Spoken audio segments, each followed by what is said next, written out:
بسم الله الرحمن الرحيم السلام عليكم ورحمة الله وبركاته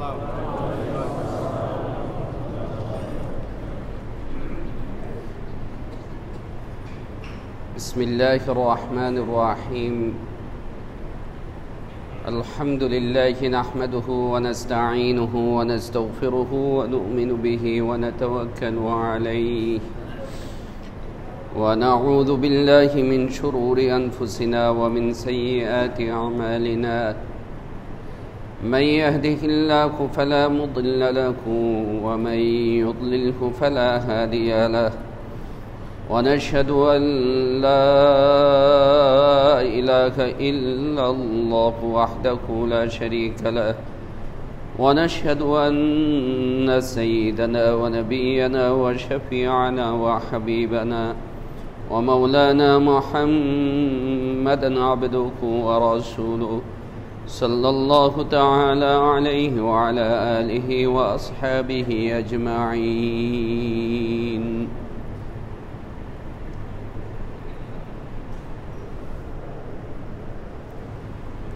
محترم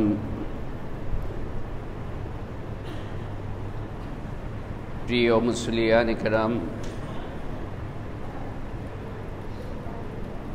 এবং আমার প্রিয় দেশবাসী,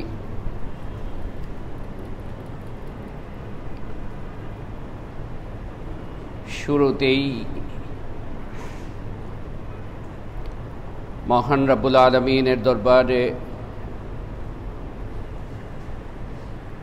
আমরা অসংখ্য অগণিত শুকরিয়া আদায় করি।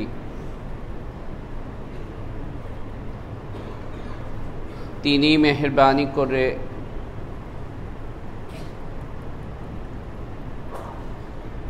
আমাদেরকে তৌফিক দান করেছেন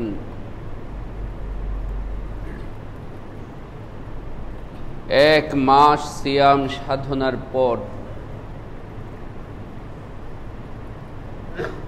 রমাদানুল মুবারকের আমলগুলো করার পর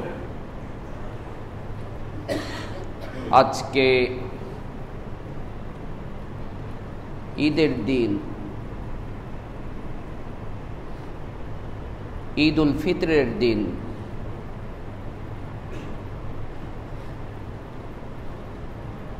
আল্লাহ তাআলার দরবারে শুকরিয়া এবং কৃতজ্ঞতা প্রকাশের দিন।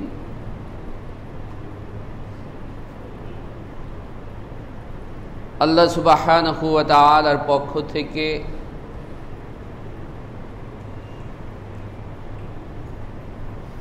তার ক্ষমা এবং মাগফিরাত প্রাপ্তির দিন। আল্লাহ তাআলা মেহেরবানি করে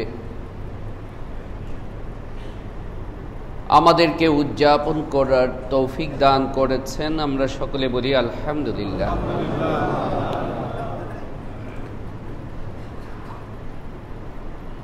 একজন মুমিনের জন্য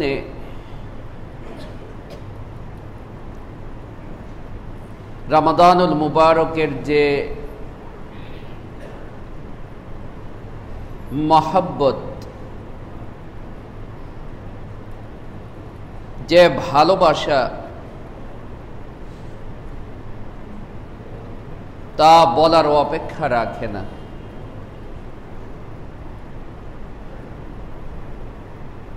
তারাবির খতম শেষ হওয়ার সাথে সাথেই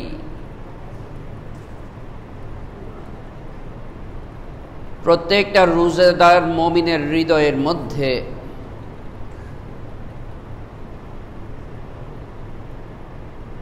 একটা বিরহ ব্যথা,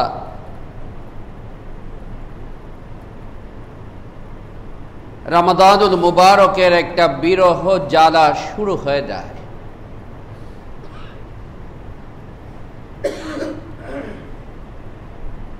এবং এটা আমি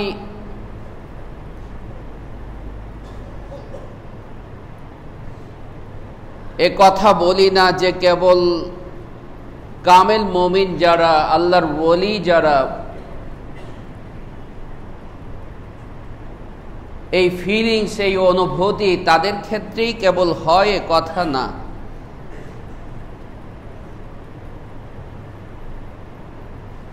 বরং আমি আমাদের এই মসজিদের মুসল্লিদের মধ্যেও যারা সাধারণ মুসল্লি, কিন্তু তারপরেও রমাদানুল মুবারকের এক বিদায়ের ব্যথা, রমাদানুল মুবারকের বিরহের এক জ্বালা কম বেশি প্রত্যেকটা মুমিনের হৃদয়েই অনুভূত হয়। প্রত্যেকটা মুমিনের হৃদয়ের মধ্যেই কম বেশি কান্না আসে।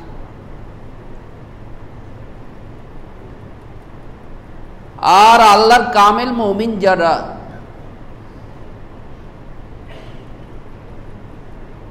তাদেরকে তো দেখেছি ডুকরে কেঁদে উঠতে ঈদের চাঁদ ওঠার পর। আমরা তো আনন্দিত হই, আনন্দ উৎসব উদযাপনের জন্য প্রস্তুতি গ্রহণ শুরু করি, আর তাদেরকে দেখা গেছে রমাদানের বিরহে, রমাদানুল মুবারকের বিরহ ব্যথা, আপন জনের বিয়োগে যেভাবে মানুষ কান্নাকাটি করে, তাদেরকেও সেভাবে কান্নাকাটি করতে দেখা গেছে। আল্লাহ সুবহানাহু ওয়া তাআলা বান্দার প্রতি অনেক মেহেরবান এবং তার মেহেরবানি দয়া প্রকাশ করেই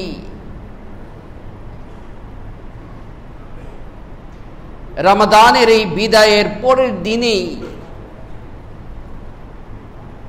একটা আনন্দ উৎসবের দিন আল্লাহ তাআলা রেখেছেন এবং বিধান করে রেখেছেন। ঈদের দিন তো এমন এক দিন যে দিন কোনো ব্যক্তি যদি আল্লাহ তাআলার পক্ষ থেকে মেহমানদারি আনন্দ উৎসবকে গ্রহণ না করে এদিনেও সে রোজা রাখতে চায়, তাহলে সওয়াব হওয়া তো দূরের কথা, আরো গুনাহ হবে। জেনে বুঝে যদি কেউ করে সে গুনাহগার হয়ে যাবে। আল্লাহ সুবহানাহু ওয়া তাআলার এটা এত বড় মেহেরবানি যে যদি রমাদানুল মুবারকের এই এক মাস সিয়াম সাধনা এবং রোজার আমলগুলি উদযাপন করার পর সাথে সাথে আনন্দের দিনটা আল্লাহ তাআলা না রাখতেন, তাহলে রমাদানের বিরহ ব্যথা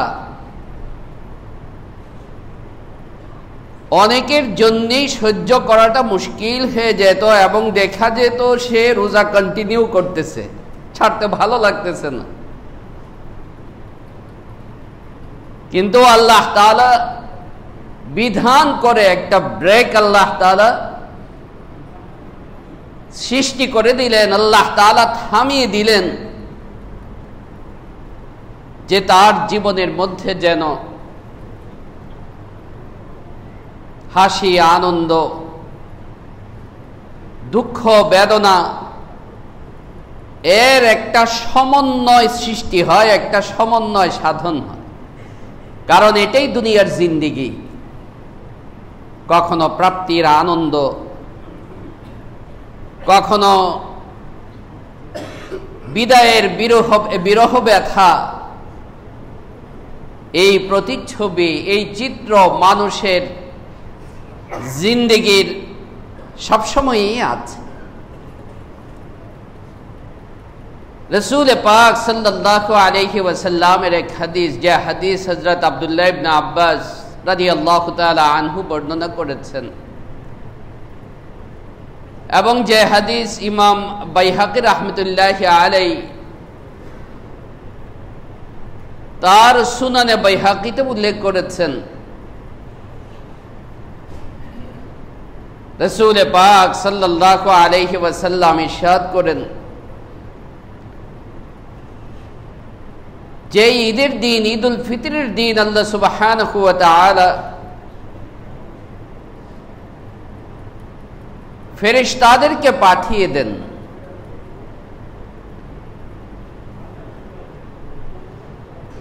এবং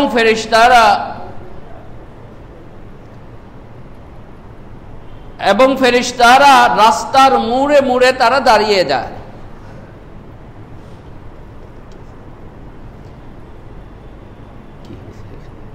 মোড়ে মোড়ে তারা দাঁড়িয়ে যায়। আর রোজাদার ব্যক্তি যারা 1 মাস সওম পালন করেছে, সিয়াম সাধনা করেছে, ঈদ উল ফিতরের 2 রাকাত নামাজ আদায় করার জন্য তারা তাদের ঘর থেকে আসতে থাকে, ঈদগাহে আসতে থাকে, মসজিদে আসতে থাকে, তাদেরকে তারা সুস্বাগতম জানাইতে থাকে, মারহাবা মারহাবা জানাইতে থাকে। সেই হাদিসে কথা উল্লেখ আছে যে আল্লাহ সুবহানাহু ওয়া তাআলা ফেরেশতাদেরকে জিজ্ঞাসা করেন, আচ্ছা বলো তো, যে শ্রমিক তার ডিউটি, তার দায়িত্ব পরিপূর্ণরূপে আঞ্জাম দিয়েছে, আদায় করেছে, সম্পাদন করেছে, তার কি প্রতিদান হওয়া উচিত? ফেরেশতারা আল্লাহ সুবহানাহু ওয়া তাআলাকে বলেন, হে আল্লাহ, আপনি ভালো জানেন।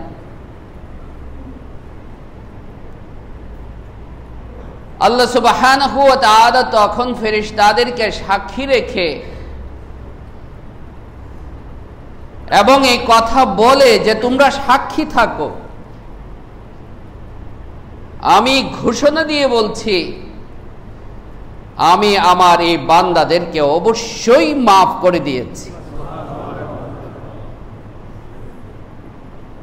রোজাদার ব্যক্তির পরম প্রাপ্তি এটাই, তার বড় পাওয়া এটাই যে আমার মাওলা, আমার মনিব, আমার মালিক আমাকে মাফ করে দিয়েছে। আল্লাহ সুবহানাহু ওয়া তাআলা যাকে মাফ করবেন, যাকে মাফ করেছেন, তার প্রতি তিনি সন্তুষ্ট হয়ে গেছেন। আর আল্লাহ তাআলা যার প্রতি সন্তুষ্ট হয়েছেন, আল্লাহ তাআলা যার প্রতি সন্তুষ্ট আছেন, তার চাইতে সফল, তার চাইতে লাভবান আর কেউই হতে পারে না। ফাকাদ ফাজ, কুরআনে কারীমে আল্লাহ তাআলা উল্লেখ করেছেন সূরা আলে ইমরানে, ফাকাদ ফাজ, যে ব্যক্তি আল্লাহর সন্তুষ্টি পাইল, আল্লাহর সন্তুষ্টির জায়গা জান্নাত পাইল, জাহান্নামের আগুন থেকে নিজেকে বাঁচাইতে পারলো, ফামান যুহযিহা আনিন নারি ওয়া উদখিলাল জান্নাতা ফাকাদ ফাজ, সে তো সফল হয়ে গেল। তাই আজকের দিন আল্লাহ সুবহানাহু ওয়া তাআলা থেকে পুরস্কার, ক্ষমা প্রাপ্তির দিন, এই ঘোষণা শোনার দিন।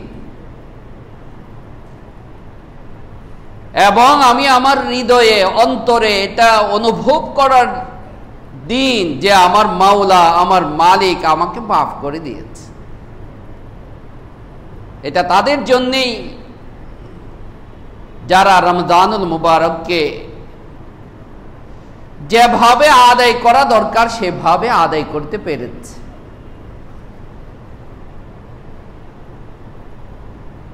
একজন মানুষের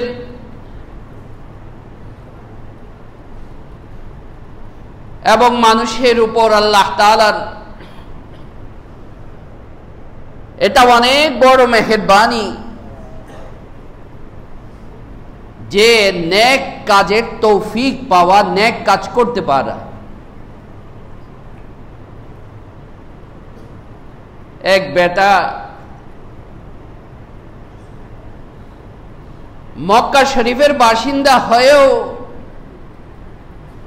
হজ করার কি হয় না, সুযোগ হয় না, উমরা করার সুযোগ হয় না, বাইতুল্লাহ শরীফে যাওয়ার সুযোগ হয় না। আপনারা বিশ্বাস করবেন, আমি আগে বিশ্বাস করতাম না, পরে একজন সৌদি আমাকে বলছে তার বন্ধু আছে, সে আফসুস করে আমাকে বলল যে তার বন্ধু আছে এরকম, যে আজ পর্যন্ত সে একবারও কাবা শরীফে যায়নি, সৌদি আরবে থাকে।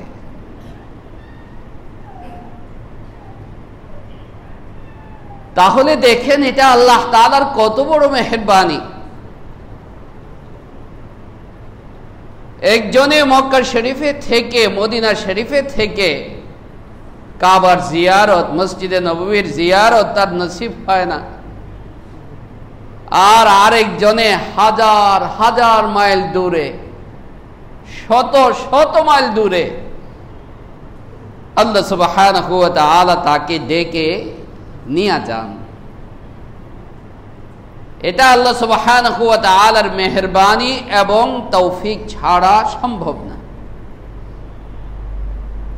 নেক কাজ করতে পারা, ভালো কাজ করতে পারা,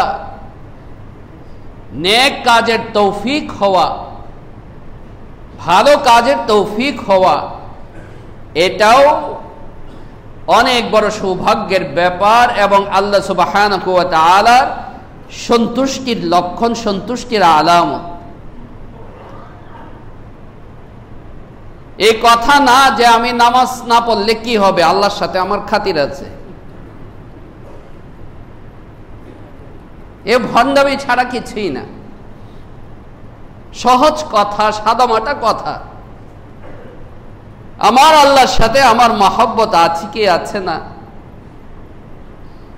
আল্লাহ আমাকে ভালোবাসেন কি ভালোবাসেন না, পছন্দ করেন কি পছন্দ করেন না, এর সহজ আলামত হচ্ছে যে আল্লাহ সুবহানাহু ওয়া তাআলা আমাকে ভালো কাজের, তার সন্তুষ্টির কাজের তৌফিক দান করা। যত বেশি আমি আল্লাহ তাআলার সন্তুষ্টির কাজ করতে পারবো, তত বেশি আল্লাহ সুবহানাহু ওয়া তাআলার ভালোবাসা এবং মহব্বতের লক্ষণ এটা। আল্লাহ সুবহানাহু ওয়া তাআলা মেহেরবানি করে যদি চিন্তা করি আমরা, একটা মাস কতগুলি আমল আমাদেরকে করতে হয়েছে, আল্লাহ তাআলা আমাদেরকে তৌফিক দান করেছেন। এবং প্রথম প্রথম একটু কঠিন মনে হলেও শেষের দিকে এসে আফসোস লাগতে থাকে, আফসোস লাগতে থাকে যে হায়রে শেষ হয়ে যাচ্ছে, শেষ হয়ে যাচ্ছে। এবং কেবল তাই না, আল্লাহ তাআলা মেহেরবানি করে আমাদের যে একটা দিন পূর্ণ করে দিয়েছেন, 29-এও হতে পারত। আল্লাহ তাআলা আমাদেরকে 30টা দিন দান করেছেন। দেখেন এক একটা মুহূর্ত রমাদানের কত বড়, যে সারা মাসে আল্লাহ সুবহানাহু ওয়া তাআলা যে নাজাত দান করেন, যে রহমত করেন, রমাদানের শেষ মুহূর্তে আল্লাহ তাআলা একসাথে এতগুলি লোককে মাফ করেন। তাহলে এক একটা মুহূর্তের, রমাদানুল মুবারকের, গতকাল যখন আসরের নামাজ আদায় করছিলাম তো বড় আফসোস লাগছিল যে আল্লাহ বাঁচায় রাখলে হয়তো মাগরিবের নামাজও আদায় করব, কিন্তু ওই মাগরিবের নামাজ আর গতকাল তো নিশ্চিত ছিল আমাদের, ওই মাগরিবের নামাজ আর কি হবে না, রমাদানের মাগরিবের নামাজ হবে না। রমাদানের এই শেষ নামাজ আমার এক বছরের জন্য আসরের নামাজ, যে এক একটা ফরজ কানা কামান আদ্দা সাবঈনা ফরিদা, 70টা ফরজের সমতুল্য আল্লাহ সুবহানাহু ওয়া তাআলা রেখেছেন। এটা তো কেবল নেট হিসাব। এরপরে যে আরো এর যে ফুয়ুজ ও বারাকাত আছে, এ তো হিসাবের বাইরে। বুঝাই মুশকিল আমাদের জন্য যে রমাদানুল মুবারকে আল্লাহ সুবহানাহু ওয়া তাআলা যে তার রহমত, তার মাগফিরাত এবং বিশেষ করে রমাদানের ফুয়ুজ ও বারাকাত এত বেশি থাকে যে রমজানের বাইরে এই জিনিসটা সম্ভব হয় না। এখন চেষ্টা করে দেখবেন, দোয়া করি আল্লাহ তৌফিক দান করেন, প্রত্যেক দিন দেখেন তো 20 রাকাত নফল নামাজ পড়তে পারেন কিনা। দেখবেন কেমন কঠিন মনে হবে, কিন্তু তখন এইটাই স্বাভাবিক মনে হয়। এখন দেখবেন যদি অভ্যাস না থাকে আপনার আমার, যে শেষ রাত্রে উঠে পড়ার টাইম রক্ষা করে মেনটেন করে, আগে যেমন উঠেছি রমাদানে এখনো উঠে পড়া, কেমন কঠিন মনে হবে। কিন্তু রমাদানুল মুবারকে আল্লাহ তাআলার এত সাহায্য থাকে, এত সাহায্য এবং তৌফিক থাকে যে সবার জন্যই এই জিনিসটা কি হয়ে যায়, সহজ হয়ে যায়। এবং রমাদানুল মুবারকের বড় পুরস্কার, আগেও বলেছি যে রমাদানের প্রত্যেকটা আমলের মধ্যে আল্লাহ রাসূল সাল্লাল্লাহু আলাইহি ওয়াসাল্লাম এই কথা ঘোষণা করেছেন, গুফিরা লাহু মা তাকাদ্দামা মিন যামবিহি মান সামা রমাদান মান কামা রমাদান মান কামা লাইলাতুল কদর। যে ব্যক্তি রমজান মাসের রোজা রাখলো বা রাখবে, তার অতীতের সব গুনাহ আল্লাহ মাফ করে দিবেন, মাগফিরাত। রমজানে যে রাত্রি যাপন করে, রাতে জাগ্রত থেকে সালাত আদায় করবে, নামাজ আদায় করবে, তার অতীতের সব গুনাহ আল্লাহ মাফ করে দিবেন। রমজানুল মুবারকে যে লাইলাতুল কদরের রাত্রি জাগরণ করে বা জাগ্রত থেকে ইবাদত করবে, গুফিরা লাহু মা তাকাদ্দামা মিন যামবি, তার পূর্বের সব গুনাহ মাফ করে। প্রত্যেকটা আমলের মধ্যে এই যে আল্লাহ তাআলার মাগফিরাত, আল্লাহ তাআলার ক্ষমা আল্লাহ সুবহানাহু ওয়া তাআলা রেখেছেন, কারণ একজন মুমিনের জন্য এটাই হইল সবচেয়ে বড় পাওয়া, এটাই হইল সবচেয়ে বড় প্রাপ্তি, যে আমার মাওলা, আমার মালিক, আমার আল্লাহ আমাকে মাফ করে দেওয়া। আজকের যে ঈদ উল ফিতর, একদিকে আনন্দ, একদিকে শুকরিয়া, আর একদিকে আল্লাহ তাআলার পক্ষ থেকে পুরস্কার প্রাপ্তির দিন। এবং ঈদ উল ফিতরের যে ফিতরা আদায় করা, এই ফিতরা আদায় করারও যতগুলো হিকমত, লক্ষ্য, উদ্দেশ্য আছে, এর মধ্যে অন্যতম এটাও একটা, যে যেন আমার এই ঈদের আনন্দে আজকে আমি আমার সচ্ছলতার কারণে আমি, আমার ফ্যামিলি, আমার বাচ্চা কাচ্চা যেভাবে আনন্দ করতে পারছি, যে সচ্ছল না তাকেও এই আনন্দের মধ্যে কি করা, শরীক করা। এবং আপনাদেরকে বলেছিলাম রমজানি, যে যাদের সামর্থ্য আছে, বেশি সামর্থ্য আছে, তারা নিচেরটা হিসাব না করে, 115 টাকা হিসাব না করে, আরো তো অন্যগুলিও তো আছে, সেগুলো হিসাব করে সে তার ফিতরাটা কি করা, আদায় করা। এক ভাই রমজানে ফোন দিলেন, আমি ভয়ে ভয়ে তারে বললাম যে আপনি অন্তত মাঝামাঝিটা আদায় করেন, 1000 টাকার মতো হয়। উনি বললেন, না হুজুর কি বলেন, আমি সর্বোচ্চ 3000-এরটা আদায় করব। ইমানের আলামত, ইমানের আলামত এই যে স্বতঃস্ফূর্ততা, এটাই আল্লাহ সুবহানাহু ওয়া তাআলা চান। এবং সেই ক্ষেত্রে আপনাদেরকে এটাও বলেছিলাম যে আরো সুন্দর হয়, যাদের আরো বেশি সামর্থ্য আছে, যে ঈদ উপহার নামে আমি একটা প্যাকেট তৈরি করি, যে প্যাকেটটার মধ্যে নতুন কাপড়, ঈদের দিনের যা খাবার আছে, গোশত, সেমাই, যা থাকে, আরো কিছু ক্যাশ আমি 500 টাকাও দিয়ে দিলাম। তখন ঈদুল ফিতরের যে মূল বা ফিতরার যে মূল তাৎপর্যটা, মূল লক্ষ্যটা, এটা সুন্দর করে আদায় হয়। ভাই, দুঃখের কথা এবং আফসোসের কথা যে আজকে ঈদের দিনেও আমাদের দেশে এমন অনেক পরিবার পাওয়া যাবে যাদের আজকের খুরাকি নিয়েও চিন্তার মধ্যে আছে, পেরেশানির মধ্যে আছে। আজকের খুরাকির ব্যবস্থা তাদের মধ্যে নাই। এ তো আমার আশেপাশে, আমার নিজের দেশে, আমার আশেপাশে, আমার গ্রামের আশেপাশে। আর যদি বৈশ্বিক পরিস্থিতির কথা চিন্তা করি, তাহলে তো আমরা আল্লাহ তাআলার দরবারে শুকরিয়া আদায় করি যে আল্লাহ তাআলা আমাদেরকে অত্যন্ত নিরাপদে, নিরাপত্তার সাথে, শান্তির সাথে আল্লাহ তাআলা আমাদেরকে ঈদ যাপন করার তৌফিক দান করেছেন, আলহামদুলিল্লাহ।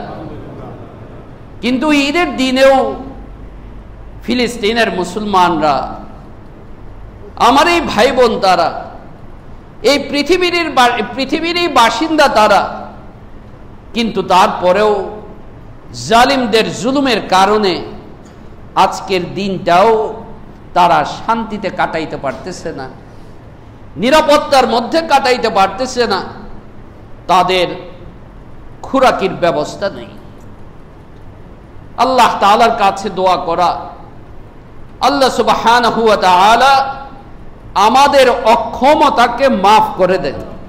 এ তো আমাদের জন্য ফরজ ছিল তাদের সাহায্য করা, কিন্তু আল্লাহ তাআলা আমাদের এই দুর্বলতা, আমাদের এই অক্ষমতাকে মাফ করে দেন এবং আল্লাহ তাআলা তাদেরকে সাহায্য করেন, ভরপুর তাদেরকে সাহায্য করেন। আমিন। ভাই, ইনশাআল্লাহ কিছুক্ষণের মধ্যেই আমরা ঈদের দিনের শুকরিয়ার 2 রাকাত নামাজ সালাত ইনশাআল্লাহ আমরা শুরু করব। এর আগে আমাদের হয়তো জানা আছে, তারপরেও আবার আলোচনা করা, স্মরণ করিয়ে দেওয়া যে যেহেতু বছরে 2 বারই ঈদের নামাজ আদায় করা হয়, আর ঈদের নামাজের মধ্যে অন্য নামাজের তুলনায় কিছু ব্যতিক্রমও আছে। ঈদের নামাজের মধ্যে আযান ইকামত নেই।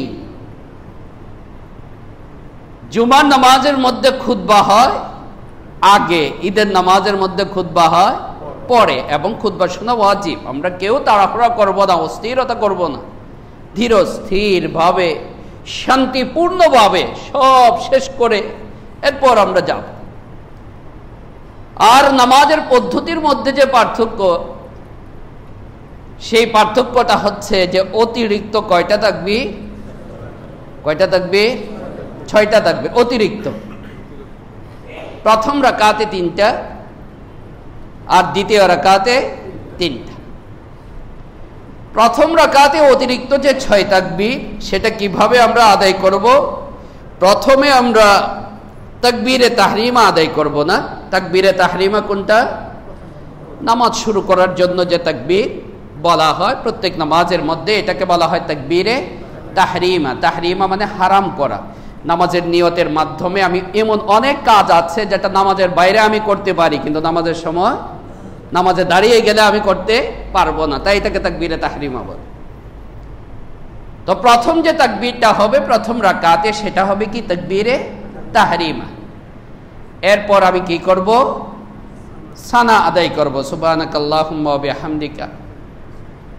এরপর অতিরিক্ত 3টা তাকবীর আদায় করব। আল্লাহু আকবার, হাত ছেড়ে দিব। আল্লাহু আকবার, হাত ছেড়ে দিব। এরপর আল্লাহু আকবার, হাত বাঁধ। ইমাম সাহেব সূরা কেরাত পড়বেন, ফাতিহা পড়বেন। ঈদের নামাজের মধ্যে নবীজি সাল্লাল্লাহু আলাইহি সাল্লাম সাধারণত সাব্বিহ ইসমা রাব্বিকাল আলা আর হাল আতাকা হাদিসুল গাশিয়া, সূরা গাশিয়া তিলাওয়াত করতেন সাধারণভাবে নবীজি। তাই এটাই সুন্নাত, আমরাও এটাই করব। এরপরে এভাবে স্বাভাবিকভাবেই রুকু সেজদা, স্বাভাবিক যা নামাজ আছে, প্রথম রাকাত আমাদের শেষ হবে। দ্বিতীয় রাকাতে ইনশাআল্লাহ প্রথম স্বাভাবিকভাবেই চলবে। অতিরিক্ত যে 3 তাকবীর, এই 3 তাকবীরটা দেওয়া হবে কখন? রুকুতে যাওয়ার আগে। কখন? রুকুতে যাওয়ার আগে আল্লাহু আকবার, হাত ছেড়ে দিব, আল্লাহু আকবার, হাত ছেড়ে দিব, আল্লাহু আকবার, হাত ছেড়ে দিব। হইল না 3টা? এরপরে 4র্থ নম্বর হচ্ছে রুকুতে যাওয়ার তাকবীর। আল্লাহু আকবার বলে কোথায় চলে যাব? রুকুতে চলে যাব। আরেকটা মাসলাও আমরা শুনে রাখি, আল্লাহ না করুন, আল্লাহ না করুন, কোনো কারণে যদি ভুল হয়ে যায়, তাকবীরের ক্ষেত্রে যদি ভুল হয়ে যায়, তাহলে সাধারণভাবে নিয়ম হচ্ছে সিজদায়ে সাহু দেওয়া। কি দেওয়া? সিজদায়ে সাহু দেয় না? সিজদায়ে সাহু দেওয়া। কিন্তু মুফতিয়ানে কেরাম, ফুকাহে কেরাম, উলামায়ে কেরাম এই কথাও বলেছেন যে যদি জামাত অনেক বড় হয়, গ্যাদারিংটা অনেক বড় হয়, সিজদায়ে সাহু দিতে গেলে আবার কি হতে পারে? একটা বিশৃঙ্খলা সৃষ্টি হতে পারে। তাই সিজদায়ে সাহু যদি নাও দেয়, তাও কি হবে? নামাজ হয়ে যাবে। আমরা সবাই আল্লাহ তাআলার কাছে দোয়া করি, আল্লাহ তাআলা যেন আমাদেরকে তার সন্তুষ্টি মোতাবেক, তিনি যেভাবে সন্তুষ্ট হবে এবং তার নবীর সুন্নাহ মোতাবেক তরিকা মতো ঠিকঠাক মতো ঈদের 2 রাকাত আল্লাহ তাআলা যেন আমাদেরকে আদায় করার তৌফিক দান করেন এবং আল্লাহ তাআলা যেন মেহেরবানি করে কবুল করেন। আমরা কাতার সোজা করে নেই। নামাজের পরে খুতবা হবে, এরপরে দোয়া হবে ইনশাআল্লাহ, এরপর আমরা যাব।